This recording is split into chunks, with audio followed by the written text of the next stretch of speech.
2024 வந்து கிஷ்கிந்தா காண்டம் பத்தி எல்லாம் தெரிஞ்சிருக்கும். அந்த படம் மிஸ்ட்ரி த்ரில்லர் படங்கள்ல ஒரு முக்கியமான படமா இருந்துச்சு.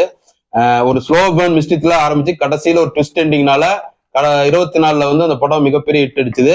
அந்த ரைட்டரும் டைரக்டரும் அடுத்து இணைஞ்சிருக்க படம் தான் இந்த எப்போ.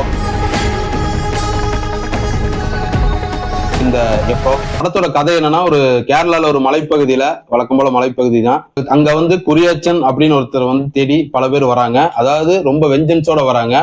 அப்படி வரும்போது அங்க மலையில வந்து பாத்தீங்கன்னா ஒய்ஃப் மட்டும் இருக்காங்க. அவர் ஹெல்ப்புக்கு வந்து ஒரு பையன் இருக்காப்புல.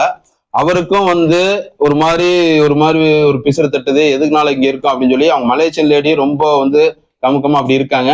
இவங்களும் வந்து புருஷனை பத்தி அவ்வளவு சொல்றது இல்ல. ஊரு ஃபுல்லாவே குரியாச்சன் பத்தி தான் பேச்சு. அவரோட டார்க் பாஸ்ட், அவர் வந்து நாய் வளத்துல பல கில்லாடி அந்த மாதிரிலாம் சொல்றாங்க. டாக் ட்ரைனரு வீட்டை சுத்தி ஒரு நாய்கள் இருக்கு, அதனாலேயே பல பேர் வரல. அவங்களுக்கு வந்து அந்த குரியாச்சனை தேடி எதுக்கு இவ்வளவு பேர் வர்றாங்க, அது என்ன காரணம்? எல்லாருமே ஃப்ரெண்ட்ஸா இருந்தவங்க தான். ஆனா இப்ப வந்து அவங்க வந்து அவரை கொல்ல துடிக்கிறாங்க. ஆனால் ரொம்ப வருஷமா அந்த ஏரியால வந்து குரியாச்சனையும் காணோம். அவர் எங்க போனாரு, எதனால இவங்க அவங்களை தேடி வராங்க, இதுதான் மீதி கதை.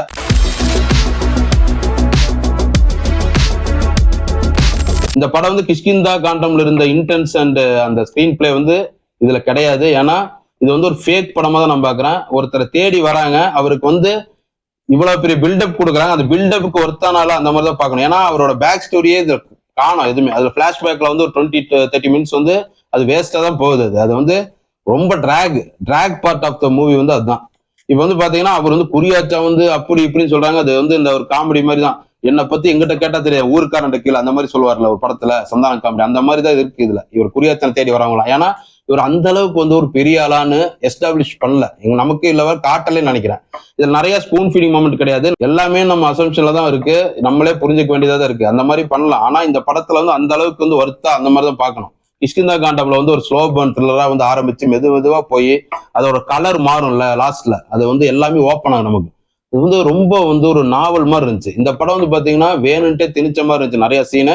கடைசியில எதுக்காக வந்து இவ்வளவு அப்படின்னு சொல்லி காட்டும் போது அது அந்த அளவுக்கு ஏற்புடையதா இல்லை. ஏன்னா கிளைமேக்ஸை நோக்கி தான் இந்த படமே போகுது. கிளைமேக்ஸ் எழுதி வச்சுட்டு அப்புறம் படத்தை கதை எழுதினார்னு நினைக்கிறேன். அந்த கிளைமேக்ஸோட ஒரு புத்திசாலித்தனமும் ஃபர்ஸ்ட் ஓப்பனிங்ல வந்து ஒரு நாயை ஒரு இடத்துல கெட்டி வைப்பாரு வினித்து போய், அந்த இடமும் அந்த அளவுக்கு புத்திசாலித்தனம் இந்த படம் ஃபுல்லா கிடையாது. ரொம்ப இதா ஓடுது. இன்னொன்னு வந்து பாத்தீங்கன்னா இந்த நாயை வச்சுட்டு அந்த நாய் வந்து அந்த அளவுக்கு வந்து பயப்பட தேவையில்லை. அது வந்து அந்த மாதிரி தான் இருந்துச்சு. ஏன்னா சிங்கம் புலி வளர்த்தனா கூட அதை பீதி ஆகணும். நாய்க்கு வந்து அவ்வளவு பீதியானவன் கடிக்கும், அவ்வளவுதான், வாங்கிட்டு போக வேண்டியது. அந்த மாதிரிதான் இருக்கு. ஏன்னா வீட்டு வளர்ப்பு நாய் வேற.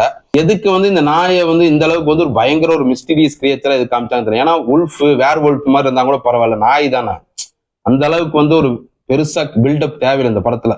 அந்த மாதிரிதான் இருந்துச்சு எனக்கு. அதனாலதான் நான் சொல்றேன், இப்ப கேரளால வந்து இப்ப வந்து மலைப்பகுதி, இந்த ஹில்ஸ் காடுலாம் பார்க்கும்போதே நான் உஷாராயிடுறேன். இப்பெல்லாம் ஏதோ வந்து அடித்தள்ள போறானுங்க அந்த மாதிரி ஆகுது. ஏன்னா படத்துல வந்து உங்களோட நேச்சுரல் அந்த லேண்ட்ஸ்கேப் வந்து பாத்தீங்கன்னா படத்துல வந்து நமக்கு வந்து தெரியணும், அது இருக்கணும், படத்து கதைக்கு தேவையா இருக்கணும். இதுல வந்து அப்படி இல்லை, ஏதோ மழை பெய்து நடக்குது, அந்த இதை மட்டும் காமிச்சா போதுன்னு சொல்லி நிறைய மலையாள படங்கள் வருது. அது தப்பு தான் எனக்கு கேட்டா. கிஷ்கிந்தா காண்டம்ல வந்து அந்த படத்துக்கு டைட்டிலுக்கு தேவையான அந்த இடம் எதனால வந்து அந்த நடக்க துப்பாக்கி காண போது, அந்த மாதிரி நிறைய மேட்டர் இருக்கும். இதுல வந்து அது கிடையாது. இந்த கேரளா கிரைம் ஃபைல் ஸ்டோரி இதே தான், டாக வச்சு தான் மெயினா போகும். இது நல்லா போயிட்டு இருந்த கிளைமேக்ஸ்ல வந்து ஒருத்த நாய்க்கு வேண்டி இது பண்றான்னு சொல்லி காமிச்சிருப்பான். அது வந்து பாத்தீங்கன்னா ஃபுல்லா சைக்கோத்தனமா இருந்துச்சு. அந்த மாதிரிதான் இந்த படத்துலயும். இவர் வந்து எதுக்கு இது சொல்ல வராருன்னே புரியல. ஏன்னா நிறைய பேர் அவரை கண்டுபிடிக்க அங்க சுத்திட்டே இருக்கானுங்க. என்னதான் திருப்பி நான் என்ன சொல்றேன்னா, அவர் அந்த அளவுக்கு என்ன பண்ணாருன்னு சொல்லி தான் நான் கேட்க. இந்த படத்துல வந்து அதுல வந்து விடையே கிடையாது. அந்த மாதிரிதான் இருக்கு. அப்புறம் அந்த மியூசிக்கு, சினிமாட்டோகிராஃபி எல்லாமே பக்கவா இருந்துச்சு. நான் வந்து படம் வந்து போருன்னு சொல்லல, ஆனா இது அந்த அளவுக்கு ஒர்த் இல்லைன்னு சொல்றேன். ஃபேக்கா இருந்துச்சு எனக்கு. கிளைமேக்ஸ் அதே மாதிரி தான். இன்னொன்னு வந்து அந்த மலேசியன் லேடி அவங்க வந்து அங்கிருந்து வர்றது, இங்க வந்து தங்கிட்டு இருக்கு இவ்வளவு வருஷம் கழிச்சு. அதுக்கப்புறம் தான் இவருக்கு தெரியுதா இவங்க ஹஸ்பண்டை பத்தி. அந்த மாதிரிதான் வந்து இருக்கு. பிளைண்டா இவ்வளவு வருஷம் நம்பி இருந்தாங்களா அந்த மாதிரி தோணுது. ஆனாலும் இது வந்து இந்த அளவுக்கு வந்து ஃபேமஸா பில்டப் கொடுக்குற அளவுக்கு இந்த படம் இல்லை. அந்த மாதிரிதான் தோணுது எனக்கு. கிஷ்கிந்தா காண்டம் தான் பெஸ்ட் மூவி இந்த ட்ரையாலஜில என்ன கேட்டா.